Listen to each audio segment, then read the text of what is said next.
Welcome to the Living Farms podcast, the place where we discuss biodynamic practices worldwide for you, your farm, and the planet. Welcome to the Living Farms podcast one more time. Today we are going to read parts of the newly published book, Breathing with the Climate Crisis. This book developed out of a lot of discussions for our conference in 2021 together with the youth section. So agriculture section joined with youth section for our annual conference in the biodynamic movement.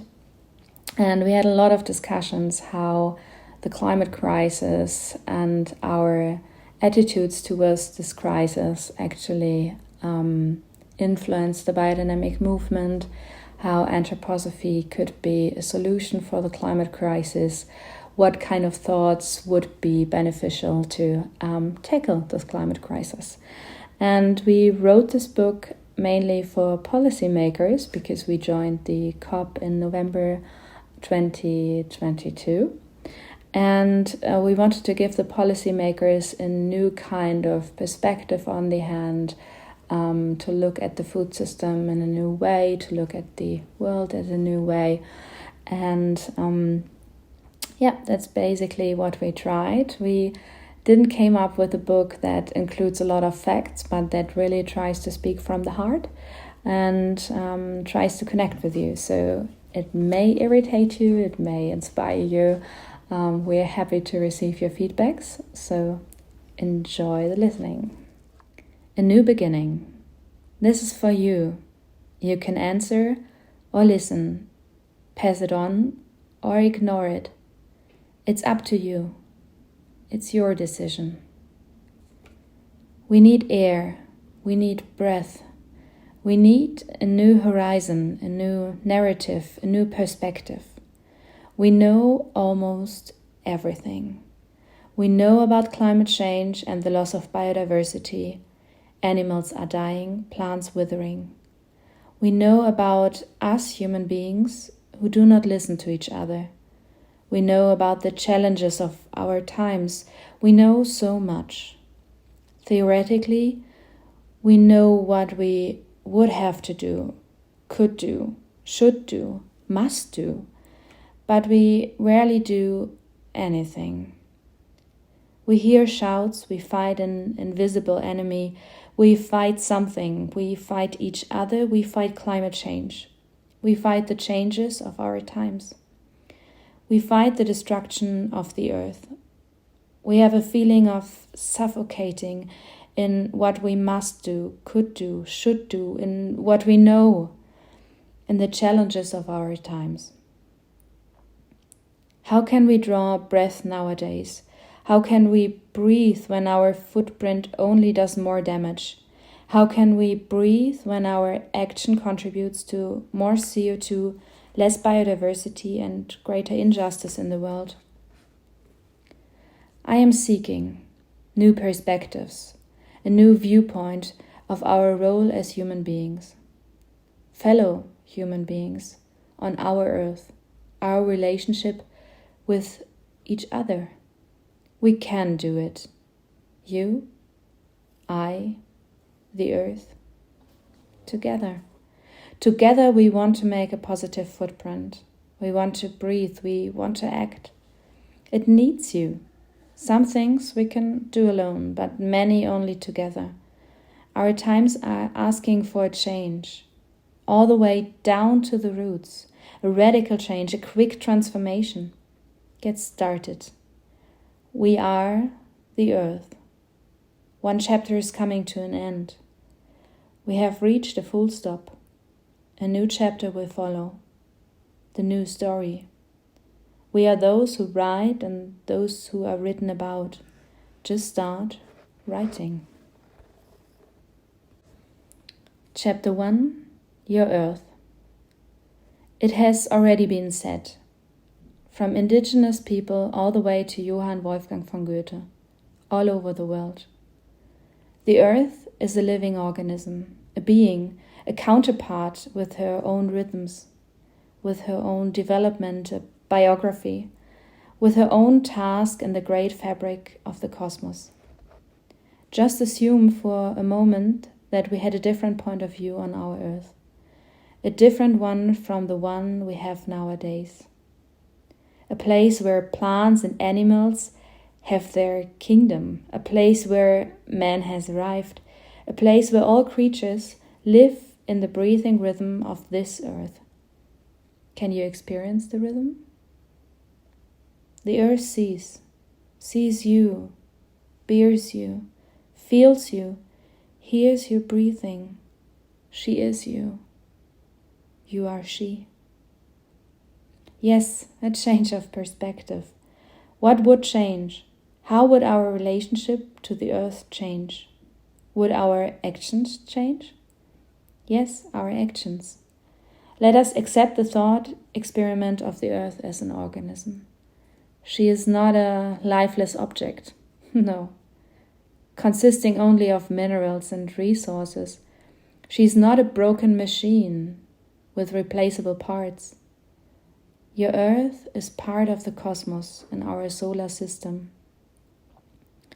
The place where you are currently sitting and reading these words.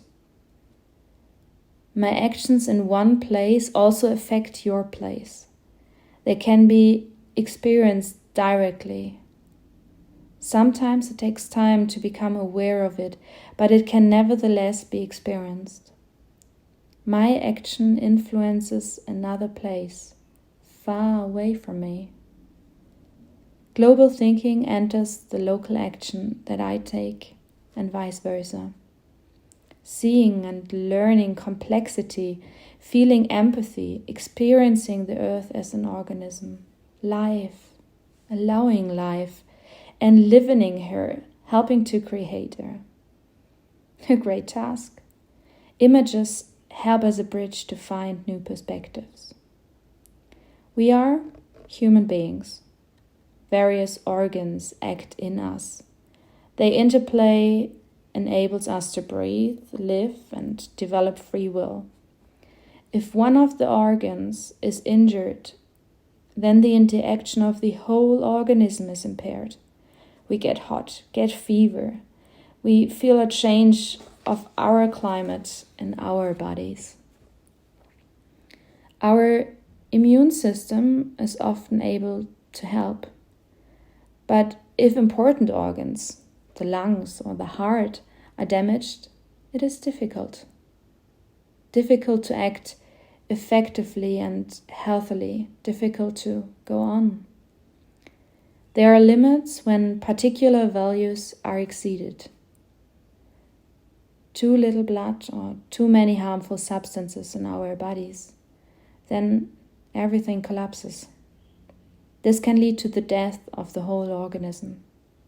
Death can occur.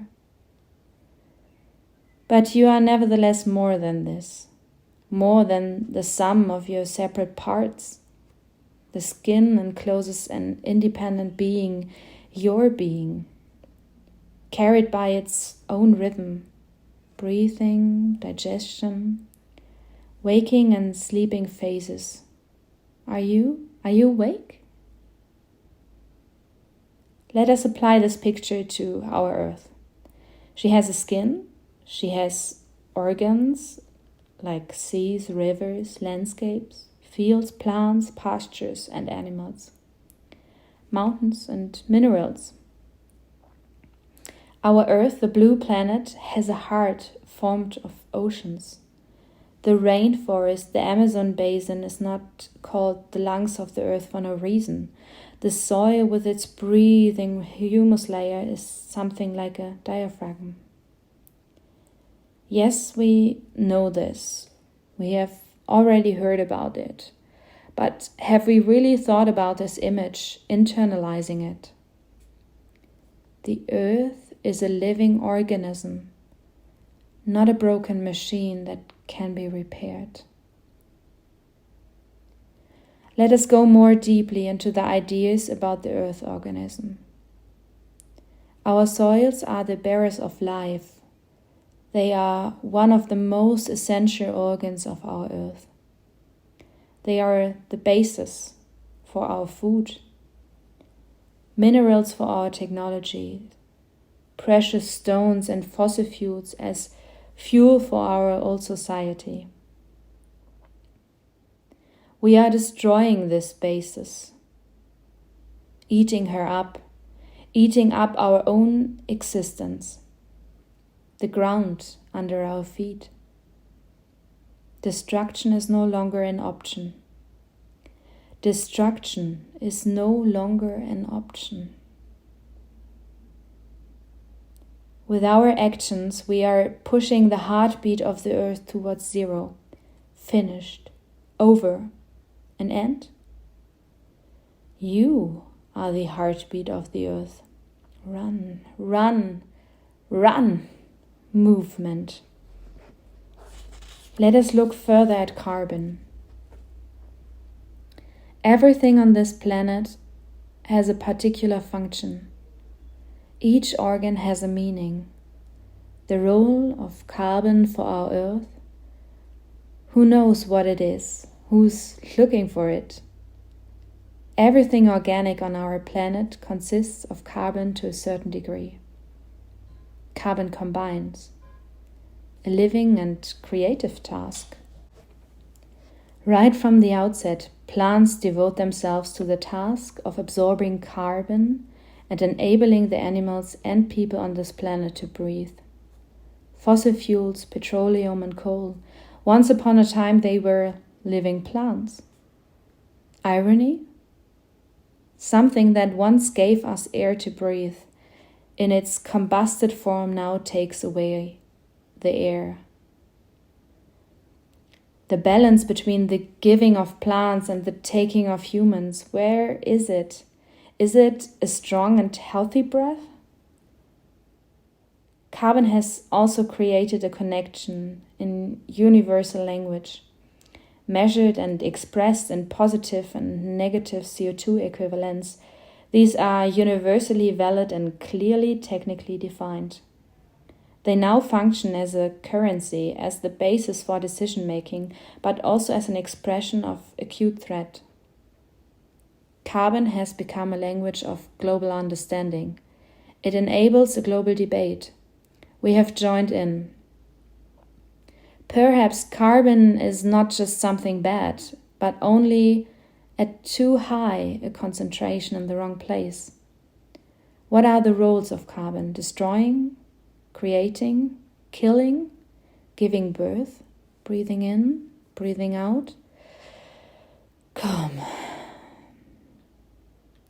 What would happen, for example, if we humans were to recognize the function of carbon in the earth organism as an element of creation and vitality? Carbon as the approach to a solution.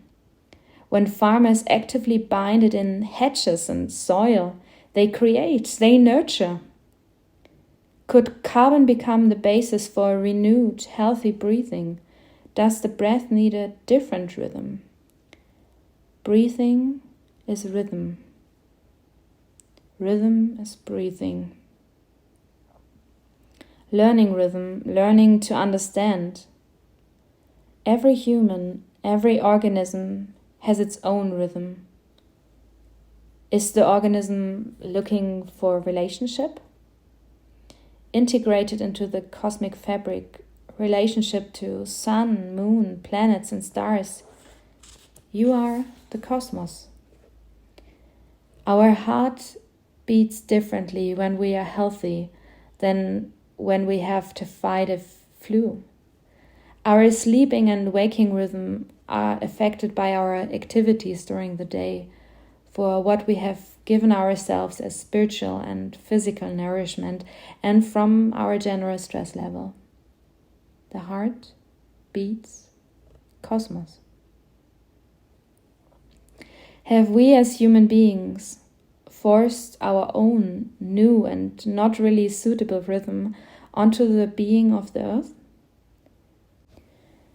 Have we knocked the earth off balance? The natural phases of breathing in, breathing space, breathing out and breathing space have been interrupted. We take without a break. without the opportunity of allowing the earth to breathe in again. Run. The earth needs you with a break. Breathe in, breathe out, allow the in-breath, allow the out-breath, the earth. If we consider rhythm, then time belongs here too. What is now? What is tomorrow? What is the future? We as people have lost ourselves in the past in short-term action as our main business. Faster, further, higher, more. I'm falling. Stop. We have also lost our rhythm. Short-sightedness. We need far-sightedness. I want to be a healthy rhythm. A healthy view needs time, breathing, wanting instead of necessity, wanting to breathe. The earth bears your action. Diagnosis alone does not bring about change. We belong to a generation that has never had so much access to freely available knowledge. We are complete, know everything, but still action seems so difficult. We go by car, we fly, we eat, we buy, we throw away, we create, we destroy, we don't hear, we want to live. How? Real consistency in the climate crisis is complex. It is something and sometimes inconvenient and can require overcoming our own comfort. Breathing the environmental crisis, sensing, getting to know, looking away, not looking away, looking. What viewpoint could help us to find a new way of treating our earth? The image of the earth as an organism can help us to connect to the earth, to develop empathy and to begin positive action. We believe that this is not in our nature to want to hurt other living creatures, hit them or even maltreat them. Our being, your being, my being, does not hit, does not steal, does not kill. But if we do not feel good about it. Our own existence becomes a great burden of debt. We can no longer breathe freely, don't get enough air. The earth as a real being gives us a counterpart. It can help to live up to our responsibility, helping the earth finding her healthy form instead of injuring her with chemicals and exploitation, influencing the earth in a positive way.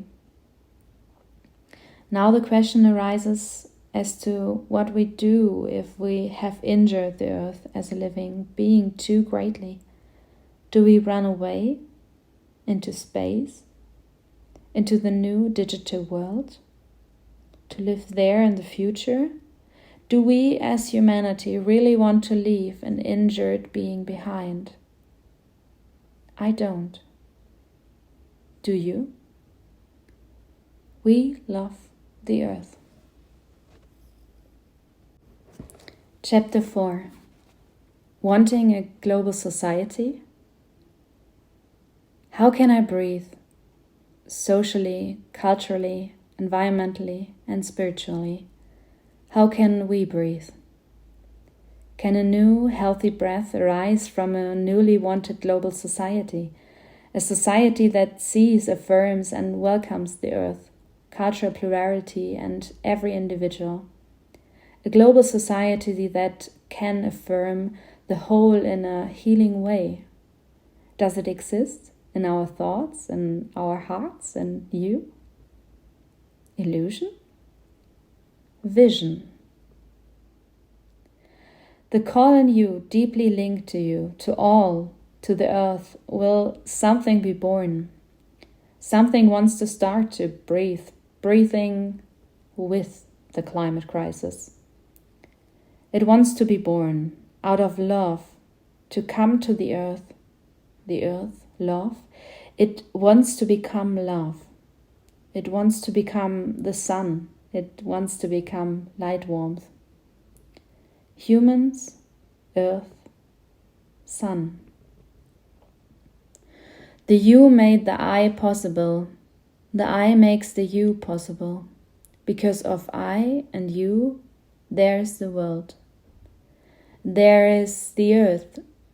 The earth is our third partner. Let us open our hearts to her, our dialogue, include her, listen to her. She has spoken, the earth. It is your turn again, and mine. It is our turn again. The earth has brought us together, has created us. Mother Earth. She is the substance of our destiny, the earth as a potential place of peace. But now, stop the destruction. Overcome the old story, the old viewpoint. Do not get angry, do not be ashamed of the past. We wish to go on into the future together, into the now, creating a global society. You are a protagonist. Make a contribution instead of the solution. Associate so that human beings can make a cultural contribution to the earth. A contribution out of the full, healthy and creative power of each individual person, from your place, locally, for the whole, globally. What do you need? Are you ready? So with these two questions from chapter 1, where we ask if we want to really leave an earth which is injured, and chapter 4, if every one of us is ready to make some change, to come to a new vision, to really come into this co-creation and partnership between earth and us as human beings and individuals, I will leave you. The link for the book and the various translations is in the show notes, so please feel free to read the whole book if you want. And with this episode, also the podcast closes. And the idea of the podcast was originally to give people insights of how biodynamic movement is created, what kind of ideas derive out of it, how people practice biodynamics in the various parts of the world. And I hope that you got some inspiration for that, to act on your local places and to become part of the system change that the agriculture system really needs. And I would like to thank each and everyone again from the bottom of my heart to listen to this podcast and to be part of the change and to keep up the work you're doing, because it's sometimes not easy, but I really appreciate each and every one of you being part of the change to come to a sustainable future. And I hope you enjoyed the show, so to say. Yeah, thanks for tuning in.